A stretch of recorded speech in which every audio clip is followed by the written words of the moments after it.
né? Que o seu dinheiro seja destruído junto com você, pois você pensou que com ele poderia adquirir o dom de Deus. O dom aqui não é a pessoa do Espírito, mas de poder fluir e ministrar. Ele diz: não existe porção nem parte para você nesse ministério, porque o seu coração não é reto diante de Deus. Portanto, arrependa-se desse mal, ore ao Senhor, talvez Ele o perdoe por esse intento do seu coração, pois vejo que você está cheio de inveja e preso em sua maldade. É uma alegria estar com vocês e poder servi-los na mesa do Senhor. Eu tenho uma palavra de Deus para o seu coração hoje, e eu quero que você abra seu coração primeiro, depois sua Bíblia, no livro de Provérbios, no capítulo 16. Eu vou ler na Nova Almeida atualizada. Nós vamos ler do verso 1 a 3. Qualquer que seja a sua versão, acompanhe comigo. O texto sagrado diz assim: o coração do ser humano pode fazer planos, mas a resposta certa vem dos lábios do Senhor. Todos os caminhos de uma pessoa são puros aos seus próprios olhos, mas o Senhor sonda o espírito. Entregue as suas obras ao Senhor, e o que você tem planejado se realizará. Meu Deus, suplicamos a graça e o favor do alto, a liderança do Teu Espírito Santo, para que a Tua palavra cumpra o seu propósito, que ela não apenas alcance o nosso coração com informação, que ela ilumine o nosso espírito, que ela promova, ó Deus, a edificação, a correção, o consolo, o alinhamento necessário para a glória do Teu nome mesmo. Confiamos no Senhor, na ação do Teu Espírito, e Te damos glória, honra, louvor pela certeza do que o Senhor fará. Em nome de Jesus. Amém. Bom, eu quero que a gente possa focar no verso 2. Todos os caminhos do Senhor são puros aos seus próprios olhos, mas o Senhor sonda o espírito. Mas a gente leu esses 3 versículos para conseguir entender um pouquinho do contexto. No verso 1, a Bíblia fala dos planos do coração. O coração do homem pode fazer planos, né? É da natureza humana realizar, estabelecer projetos. No entanto, nossa vida não pode ser vivida, nenhum de nós pode escolher viver nossos projetos alheios ou desalinhados da vontade de Deus. Então, o verso 1 termina dizendo: a resposta certa vem dos lábios do Senhor. O verso 3 nos mostra que o assunto não foi abandonado. Entregue as suas obras ao Senhor, e o que você tem planejado se realizará. Ou seja, Deus não se incomoda que eu e você possamos fazer os nossos planos. Ele não se incomoda, obviamente, a abençoar os nossos planos, mas é necessário que haja um alinhamento. Essa expressão entregue suas obras ao Senhor, na NVI a tradução ficou um pouquinho mais próxima do original, consagre, né? Isso fala de eu e você não apenas exigirmos, ó Deus, está aqui, o Senhor tem que abençoar, mas fala dessa capacidade de perceber: esse é meu plano, qual a palavra do seu lábio, qual o seu propósito. E não apenas entendemos a direção de Deus para que a bênção dele se estabeleça sobre os projetos, mas a afirmação do verso 2 para mim mexe num ponto sensível, né? Qual é esse ponto sensível? Eu tenho entendido na caminhada cristã que o erro ou aquilo que é errado não se constitui, não é definido apenas pelo que fazemos. Obviamente a palavra de Deus classifica certo e errado. Em Deuteronômio 30, o Senhor diz, né, a partir do verso 15, eu ponho diante de vocês a vida e a morte, a bênção e a maldição, né? E o Senhor diz: escolhe correto, escolhe vida. Mas a definição do erro não é apenas o que a gente faz.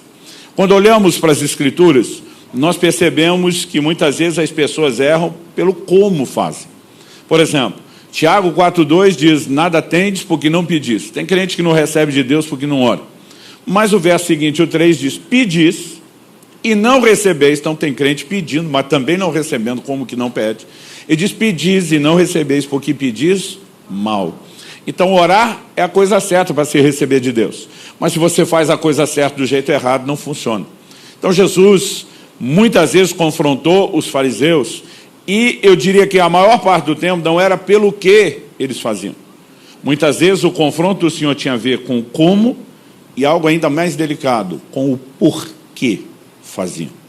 Quando o verso 2 diz que o Senhor sonda o espírito, eu particularmente acredito que isso está relacionado a motivação. Algumas traduções apresentaram isso de forma diferente. Almeida, Revista e Atualizada, como a maioria das versões mais antigas de Almeida, as traduções por literalidade, vieram do jeitinho que está no original. O Senhor pesa o Espírito. O Espírito, no entanto, não é material. Não pode ser pesado de forma literal. Então, a ideia de pesar aqui, né, ela precisa ser entendida como uma alegoria. Por isso, a NVI traduziu: o Senhor avalia o Espírito. Né? A Nova Almeida que eu usei diz: sonda o Espírito. A NVT, a Nova Versão Transformadora, traduziu: o Senhor examina as intenções de cada um. E a nova tradução da linguagem de hoje: o Senhor julga as suas intenções. Eu quero ter uma conversa com vocês hoje. O tema da minha mensagem é: avalie suas motivações. Porque se eu e você queremos andar de forma correta diante do Senhor, isso não significa viver apenas do nosso esforço, significa usar os recursos dele, mas obviamente também entender a nossa responsabilidade. Nós precisamos saber lidar com o quesito motivação. Então, alguém pode fazer a coisa certa pelo motivo errado. Por exemplo, se eu perguntar para você: pregar a palavra de Deus, pregar o evangelho é certo ou errado? O que você diria? Todo mundo que ama, teme ao Senhor, quer ver o evangelho ser pregado, acredito que imediatamente vai responder: é a coisa certa, não tem nada de errado nisso. Mas olha o que Paulo diz em Filipenses, no capítulo 1, de 14 a 17. E diz: e os irmãos, em sua maioria, estimulados no Senhor por minhas algemas, ousam falar a palavra com mais coragem. Aqui é positivo. Ele diz: é verdade, e agora ele vai admitir algo negativo, que alguns proclamam Cristo por inveja e rivalidade. Ou seja, proclamar Cristo é certo, mas fazer por um motivo errado bagunça todas as coisas. Ele diz: é verdade que alguns proclamam Cristo por inveja e rivalidade, mas outros o fazem de boa vontade. Estes, os de boa vontade, estes o fazem por amor, sabendo que estou incumbido da defesa do evangelho. Aqueles, o time da inveja e rivalidade, aqueles, porém, pregam a Cristo por interesse pessoal, não de forma sincera, pensando que assim podem aumentar meu sofrimento na prisão. Ou seja, a Bíblia mostra que alguém pode fazer algo tão nobre e louvável como pregar o evangelho com motivações erradas. E é por isso que a análise de certo e errado não cabe apenas ao homem. Às vezes nós vamos avaliar e a perspectiva pelo lado externo, pelo lado de fora, é: está tudo certo. Mas a pergunta é: qual é a motivação? E a motivação é algo que só Deus pode pesar e avaliar o coração. Eu lembro de algo que começou a chamar minha atenção para esse assunto. Há 18 anos atrás, começamos a nossa igreja em Curitiba, e eu já estava envolvido em um ministério que também era itinerante. Então eu passei, por exemplo, só antes da pandemia, 17 anos, em média, viajando toda quinta, sexta e sábado para servir o corpo de Cristo, e a maioria dos domingos à quarta-feira eu permanecia, né, servindo a igreja, em casa, na cidade. Era um ritmo assim bastante intenso. Normalmente eu ainda ficava um domingo por mês fora, dá para aumentar isso na lista. Eu lembro que no início da igreja, acredito que a gente tinha ou perto de um ano, ou recém-completado um ano, eu comecei a fazer uma oração a Deus. E a minha oração era: Senhor, me deixa ficar um ano sem viajar. E um dia eu estava ali orando por isso, e o Espírito Santo falou: por que você quer ficar um ano sem viajar? Eu falei: para cuidar das suas ovelhas. A igreja está começando, eu deveria dar um pouco mais de atenção. E o Espírito Santo me perguntou: e os lugares onde eu tenho te levado também não são minhas ovelhas? Eu falei: ok, são todas as suas ovelhas, então eu quero cuidar das minhas ovelhas. Porque as suas ovelhas o Senhor confiou um pouco para mim, um tanto para o outro, um tanto. Então, daquelas que o Senhor me confiou, que eu creio que é minha maior responsabilidade, eu quero cuidar melhor delas. Nessa hora o Espírito Santo falou: você realmente está preocupado em cuidar só das ovelhas que eu te confiei? Ou você quer provar para fulano e Beltrano? Eram dois pastores amigos da cidade, muito bem sucedidos. Ou você quer provar para fulano e Beltrano que você é tão bom quanto eles? E a hora que ele falou isso, de alguma forma caiu uma máscara, alguma coisa que me impedia de enxergar, e eu percebi que inconscientemente eu já estava preocupado em mostrar serviço, né? Havia motivações corretas, mas havia motivações erradas se misturando no meu coração. Aquilo foi um choque tão grande, e eu comecei a me perguntar quantas dessas a gente não faz ao longo do caminho, mascarando motivações erradas com motivos corretos, achando, né, que com isso a gente convence a gente, os outros. A gente pode fazer isso com qualquer um, mas não com Deus.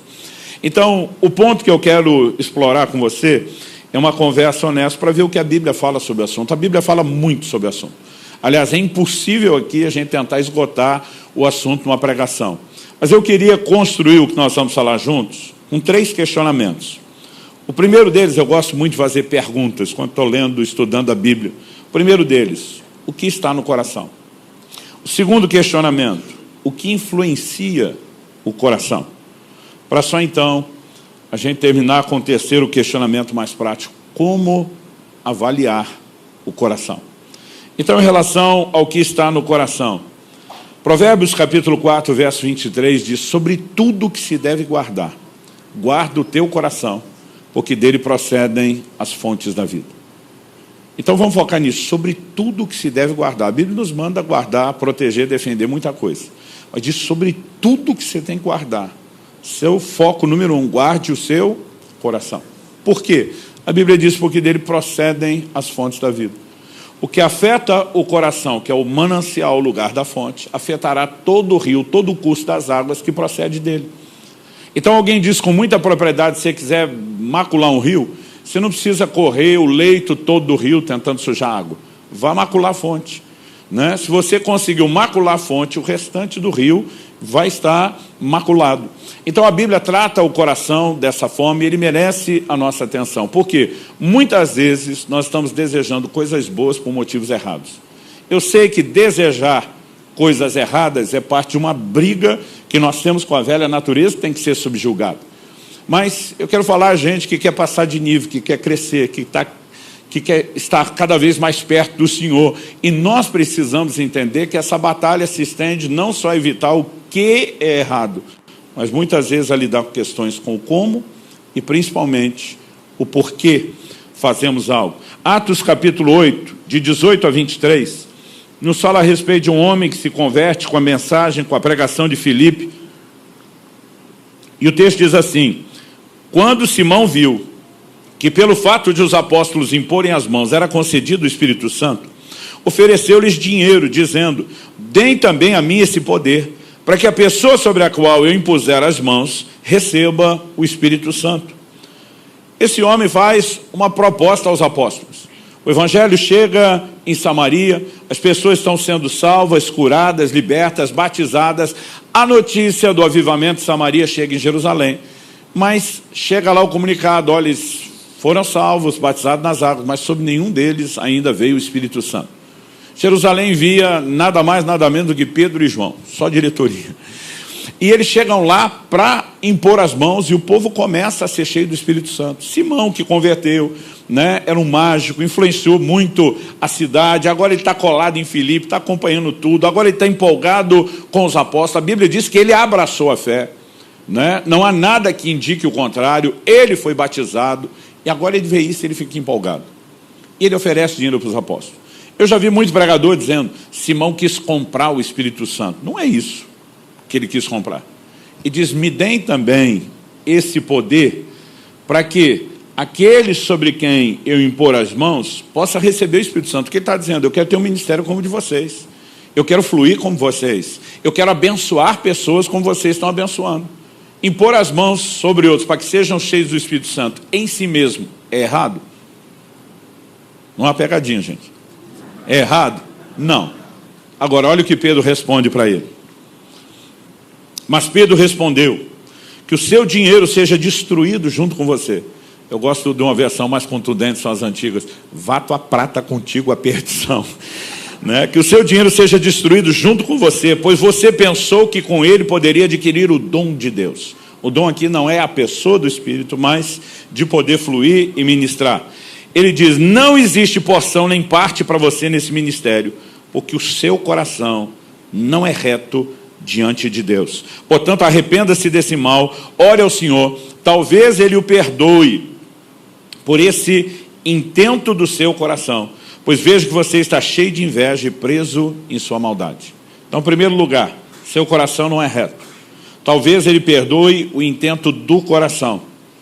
O tempo todo o problema apresentado aqui é o coração. E ele diz, porque vejo que você está cheio de inveja.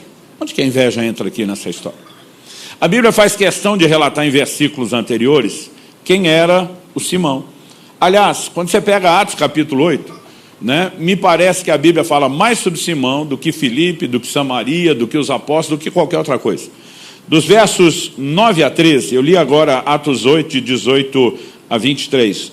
Nos versículos 9 a 13 de Atos 8, a Bíblia diz assim, havia naquela cidade um homem chamado Simão, que praticava artes mágicas, deixava o povo de Samaria admirado, dizia ser alguém muito importante, e todos lhe davam ouvidos, do menor ao maior, dizendo, esse homem é o poder de Deus, chamado grande poder. Davam atenção a ele, porque durante muito tempo, esse muito tempo também é importante, durante muito tempo os havia impressionado com as suas artes mágicas.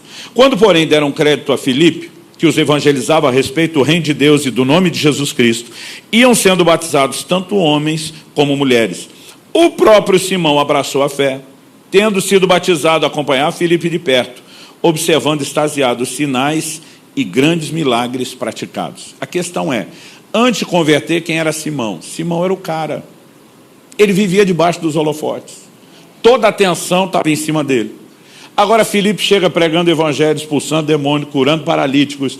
O reino de Deus está chacoalhando aquela cidade. Ele mesmo se dobra e se rende.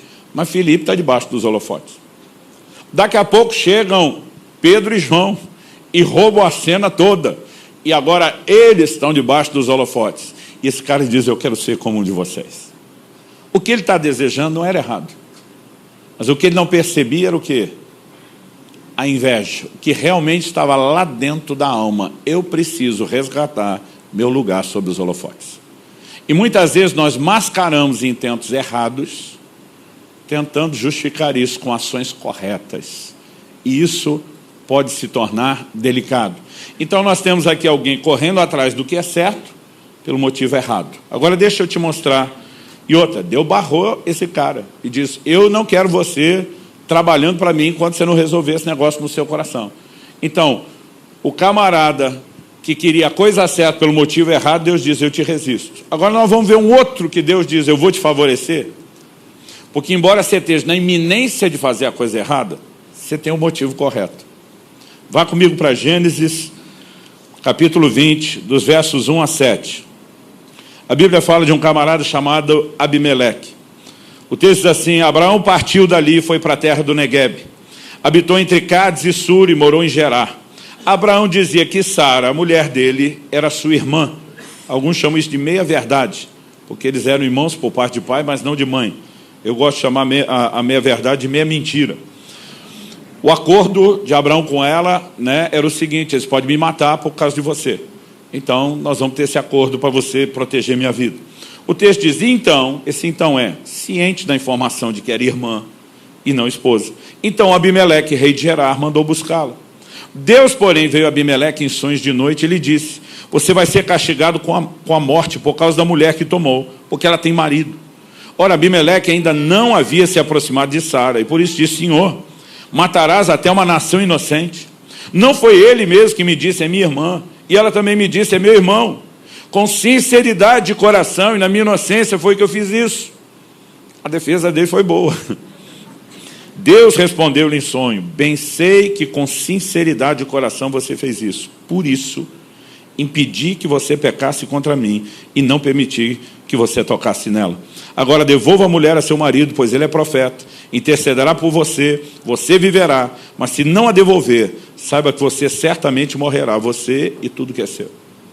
Então nós temos um cara querendo fazer a coisa certa pelo motivo errado. Deus diz, você eu paro, eu travo. O outro que está na iminência de fazer a coisa errada por motivo certo, eu diz, você eu vou te ajudar a entender as coisas, porque estão te enganando. Vão te arrastar para um lugar onde a motivação do seu coração não queria que você trilhasse. Sabe, eu e você precisamos entender que aquilo que enche o nosso coração tem um impacto maior do que o que imaginamos. Mas a pergunta é, o coração inclinado ao erro, como o de Simão, ou inclinado àquilo que é correto, como o de Abimeleque, ele simplesmente nasce dessa forma? ou que está no nosso coração é algo que nós cultivamos. Certamente, a Bíblia fala não só sobre cultivar, mas fala sobre proteger, sobre tudo que se deve guardar. Por que proteger? Porque o coração, ele não se estabelece indo na motivação errada ou certa apenas pelas nossas decisões, mas a gente pode ser influenciado na hora de fazer escolhas, planos, projetos, por influências. Então a pergunta é: o que influencia o nosso coração? E segundo aos Coríntios, no capítulo 9, no verso 7, Deus diz: cada um contribua segundo tiver proposto no coração, não com tristeza ou por necessidade, porque Deus ama quem dá com alegria. Então, o ambiente de decisões é apresentado na Escritura como coração. A Bíblia não está falando do órgão que bombeia o sangue, a analogia é para falar daquilo que se decide no íntimo, mas a mesma Bíblia que nos mostra que a gente toma decisões ali, mostra que o coração pode ser influenciado. Então, eu li intencionalmente um texto que fala do coração e que fala de oferta. Por quê? O próximo tem a ver com o assunto e eu quero relacionar as coisas. Atos capítulo 5, versos 3 e 4. Então Pedro disse a Ananias: por que você permitiu que Satanás enchesse o seu coração, para que você mentisse ao Espírito Santo, retendo parte do valor do campo? Não é verdade que conservando a propriedade seria sua, e depois de vendida o dinheiro não estaria em seu poder? Por que você decidiu fazer uma coisa dessas?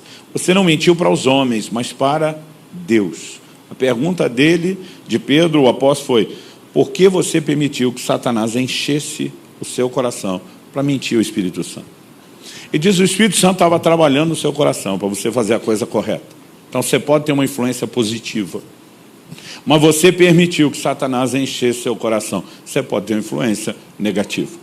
O reino da luz e o reino das trevas tentarão influenciar o coração. Por quê?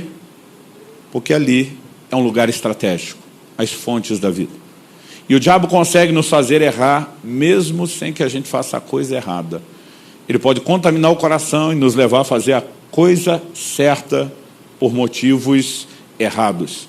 E é por isso que nós precisamos perceber que existe a dimensão de influências. Agora, o que eu e você precisamos de fato entender é que, ainda que a gente se permita ser influenciado, a Bíblia não permite que a gente transfira a responsabilidade.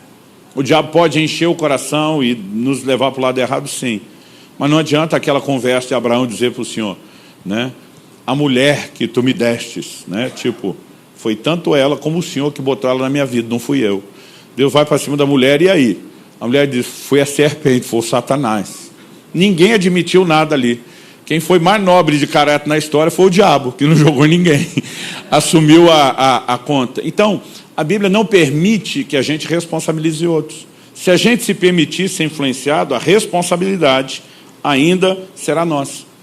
E eu e você precisamos entender, na hora de avaliar motivações, que cada um dos lados vai influenciar com aquilo que é, com aquilo que tem. Filipenses 2,5 diz: tenham em vós o mesmo sentimento, outra tradução diz o mesmo modo de pensar que houve também em Cristo Jesus. Eu aprendi a me questionar desde a adolescência: o que Jesus faria numa situação como essa? Com o tempo aprendi a questionar como ele faria, e não só o quê. E muitas vezes comecei a me perguntar por que ele faria, né? Porque a gente pode diferir nessas coisas.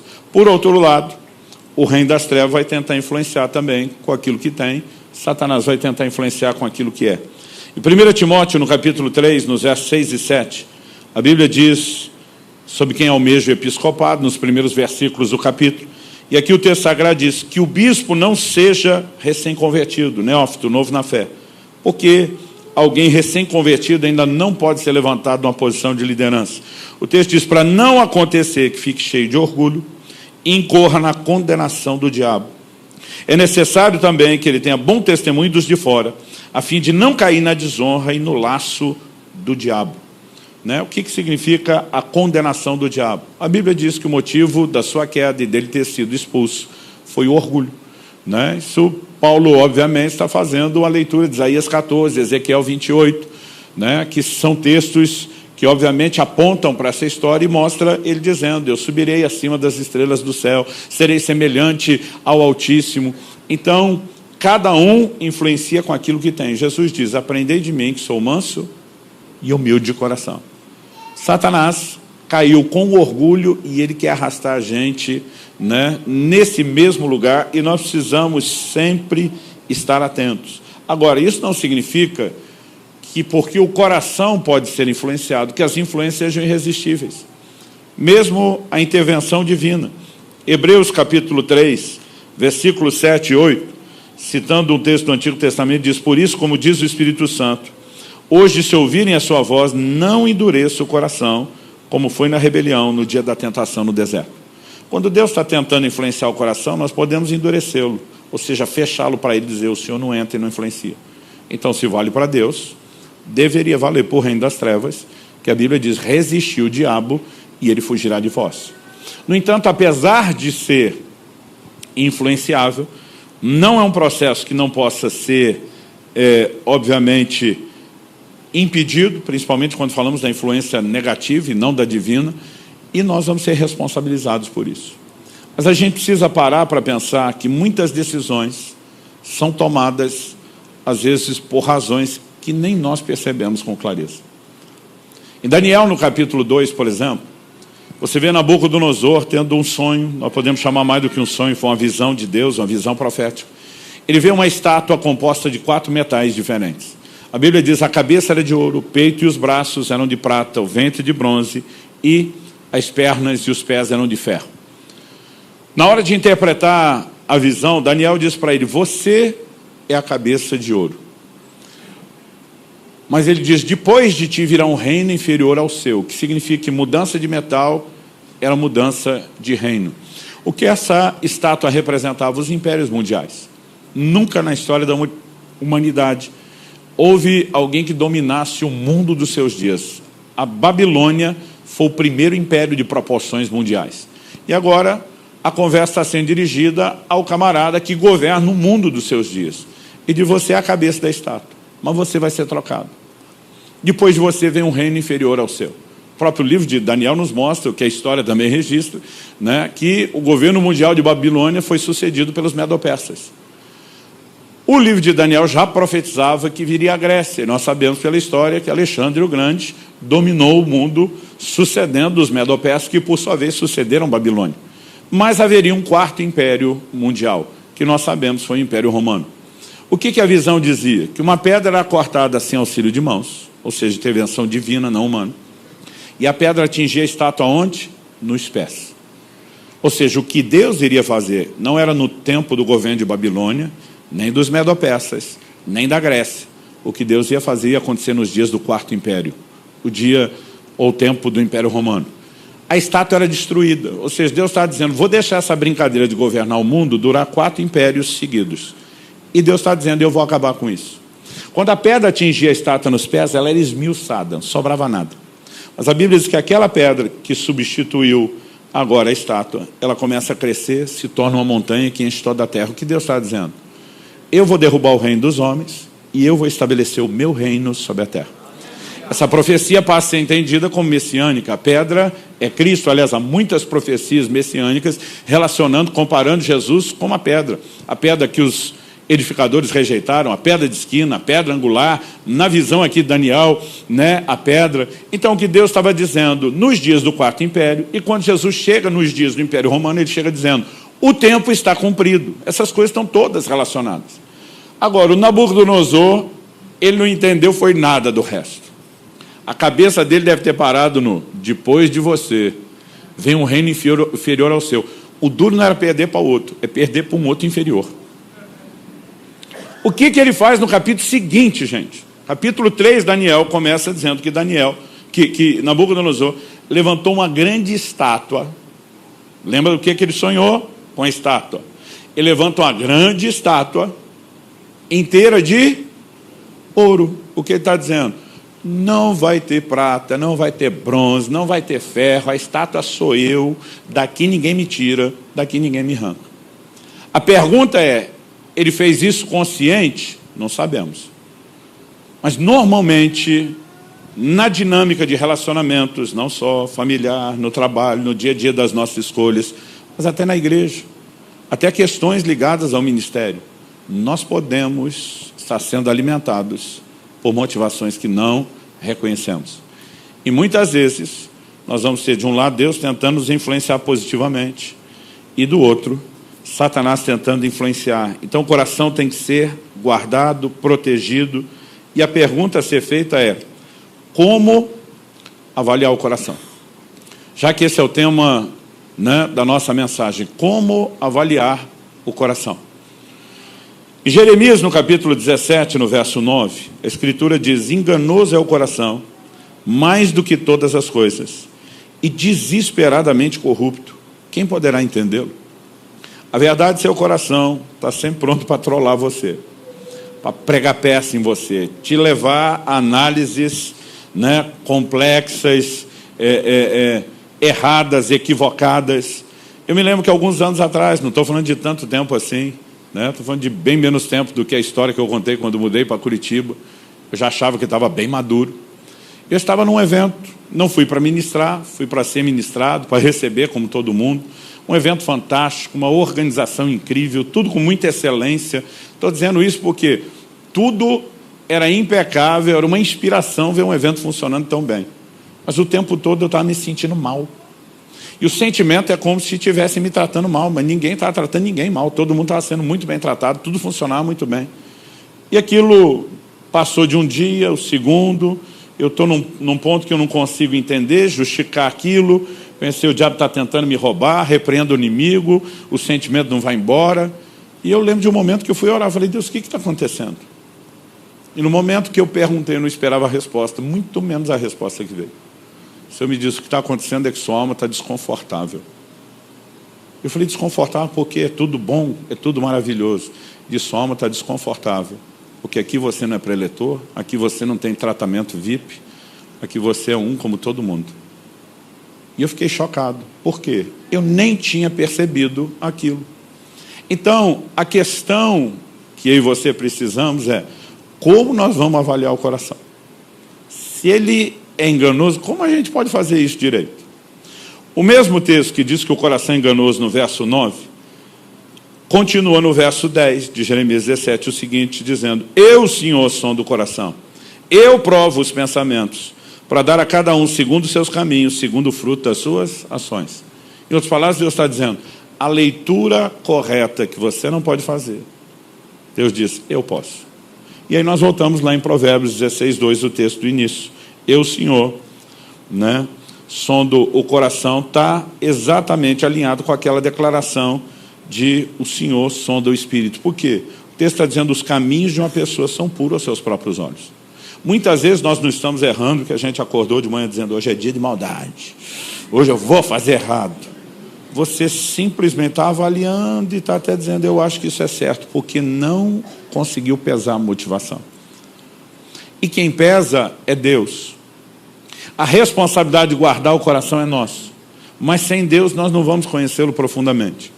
Então, para avaliar motivações, a conclusão que eu chego é que, ainda que a responsabilidade seja minha e sua, nós não podemos fazer isso sozinhos. Jeremias 11, 20 diz: Senhor dos exércitos, justo juiz, que provas o mais íntimo do coração. Apocalipse 2, 23, Jesus falando: eu sou aquele que sonda mentes e corações. Você ainda pode pegar a declaração de Paulo aos Coríntios, falando, do Espírito Santo que sonda, perscruta todas as coisas. A verdade é que eu e você temos recursos para avaliar o coração. Autoexame, ele é algo correto, é importante. Eu acho que toda pessoa o tempo todo tem que estar se avaliando. Paulo fala sobre isso na ceia. 1 Coríntios 11, 28, examine-se o homem a si mesmo. Então o autoexame é bíblico, não estou falando contra ele. Mas quando nós falamos de motivação, quando nós falamos de avaliar não só o que fazemos, nós começamos a entrar no terreno do como. Jesus confrontou os fariseus nos assuntos relacionados à esmola, oração e jejum. Da esmola errado? Claro que não. Orar, menos ainda. Jejum, também não. Mas o problema não era o que eles faziam, era o porquê. Jesus disse: vocês estão fazendo essas coisas só para ser vistos pelos homens. Ou seja, isso aqui não é uma prática de piedade. É algo que vocês encontraram para, no nicho, no meio de vocês, se promoverem e buscarem reconhecimento. Então, o autoexame ele é muito mais eficaz na hora de avaliar o quê? Porque nós já temos padrões. Mas quando começamos a entrar no terreno do como e do porquê, melhor do que só o autoexame é adicionar, não excluir aquele, mas adicionar o que eu gosto de chamar do exame do alto. Eu gosto desse trocadilho, que é o exame do alto. Salmo 139, nos versos 23 e 24, diz: sonda-me, ó Deus, e conhece o meu coração. Prova-me e conhece os meus pensamentos. Vê se há em mim algum caminho mau e guia-me pelo caminho eterno. Por que ele está orando? Porque os caminhos do homem parecem puros aos seus próprios olhos. Está dizendo: eu preciso da sua checagem. Eu preciso da sua conferência. Então, eu concluo chamando a sua atenção que saber não apenas o que fazemos conta, mas também o como e por que fazemos. Conta diante de Deus, conta diante do reino espiritual, conta no sentido de consequências naquilo que fazemos. Então, avaliar, ou, de acordo com o que eu falei agora no fim, se permitir ser avaliado acerca da agenda oculta do coração, é algo importante. E eu e você precisamos cultivar um nível de relacionamento onde a gente aprenda a tirar tempo com Deus, desenvolver sensibilidade ao Espírito Santo, né? Para que muitas dessas coisas possam ser simplesmente trazidas à tona. Eu gosto ainda assim de, sem jogar fora o exame do alto, combinar isso sempre com o autoexame. O tempo todo eu fico me fazendo perguntas. Se eu faço bem, por que eu estou querendo fazer isso? Se não faço também, por que eu estou decidindo isso? Estava com uma reunião com um grupo de pastores e lancei um desafio para eles, dizendo: gente, será que nós podemos nos unir, meter a mão no bolso e abençoar fulano? Um deles respondeu: eu abençoo qualquer um, menos ele. A hora que falou aquilo, já levantou a bandeira vermelha. Eu falei: por que menos ele? Né? E obviamente o que ele estava transbordando sem perceber, porque Jesus disse que a boca fala do que está cheio o coração, era algo que tinha que ser resolvido lá dentro. Então muitas vezes a gente não consegue avaliar, mas há momentos onde pessoas à nossa volta vão dizer: ei, tem algo errado. E o camarada não precisa ser profeta, você está transbordando o que está errado. Mas há momentos onde nem eu, nem a pessoa que está próxima me ouvindo podem perceber. Mas o Deus que pesa, que avalia os espíritos, Ele quer trazer isso à tona. Então eu e você precisamos entender que há algumas ferramentas que Ele tem para trazer isso à tona. A primeira delas, eu quero destacar como sendo aqui, né, a palavra de Deus. Em Hebreus, no capítulo 4, no verso 12, nós temos uma declaração importante que a Escritura faz sobre si mesma. O texto diz: porque a palavra de Deus é viva e eficaz, mais cortante do que qualquer espada de dois gumes, e penetra até o ponto de dividir alma e espírito, juntas e medulas, e é apta para julgar os pensamentos e propósitos do coração. É o que a Bíblia está dizendo: mais afiada que espada de dois gumes. Isso não é parte do nosso contexto como era do deles. A maior parte das ferramentas deles tinha um gume só. Machado, o gume é o corte, um corte só. A foice para a colheita, um corte de um lado só, né? A faca ou o cutelo que se usava para preparar comida, de um lado só. Mas a espada para a batalha, corta dos dois lados. Porque isso tanto facilitava o manejamento, como na hora da execução de alguém, ela se tornava bem penetrante. E a Bíblia está comparando isso. Mas diz que ela penetra não só a ponto de dividir alma e espírito, são coisas distintas, ficam bem juntas, e às vezes é difícil discernir. E de juntas e medulas, coisas distintas, mas ficam bem juntas. E o texto diz: apta para discernir ou julgar os pensamentos e propósitos do coração. O verso 3 diz: não há criatura que não seja manifesta na sua presença. Pelo contrário, todas as coisas são descobertas e expostas aos olhos daquele a quem temos de prestar contas. Tiago capítulo 1 fala da palavra como um espelho. Muitas vezes no tempo de leitura bíblica, e a gente não lê só para ter informação, a gente não lê só para conhecer o credo e a doutrina. Nesse momento de meditação, eu tenho percebido como Deus traz à tona coisas que estão no meu coração e precisam ser resolvidas num nível bem mais íntimo. Mas, além de perceber o quanto Deus trabalha, né, por meio da sua palavra, trazendo essas coisas à tona, eu tenho também reconhecido a importância de que a gente cultive uma vida de sensibilidade ao Espírito Santo. Eu citei outros exemplos onde eu não estava lendo a Bíblia, mas no momento onde estava orando, o Espírito Santo diz aí, o que está dentro de você é isso. E às vezes a gente fica até chocado. Mas se você combina o autoexame com o exame do alto, a gente, com a ajuda de Deus, consegue entrar nesse lugar de Provérbios 16:2. O Senhor sonda o espírito, ainda que os caminhos de uma pessoa pareçam puros aos seus olhos.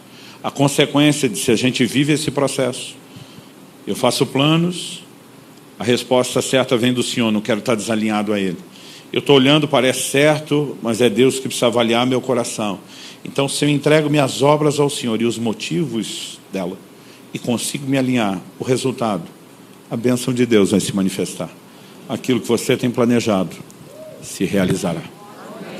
Que Deus nos ajude a continuamente não nos deixarmos enganar pela agenda oculta do coração, por motivações erradas, mas permitimos que a luz dele trabalhe dentro de nós e que a gente não faça apenas a coisa certa, mas que a gente possa fazer sempre do jeito certo e pelos motivos certos.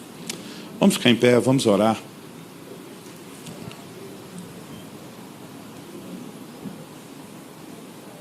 Espírito Santo, nós oramos que a Tua palavra trabalhe em nós e produza resultados não só aqui e agora. Nós oramos que depois do culto e da reunião, aquilo que o Senhor começou não apenas continue, mas cresça. Mas também sabemos que alguns resultados podem começar a se manifestar agora. E nós queremos estar abertos à Sua voz, à Sua liderança, ao Seu toque. Nós queremos entender a responsabilidade de avaliar nossas motivações e entender a nossa incapacidade de fazer isso sozinhos, sem o Senhor.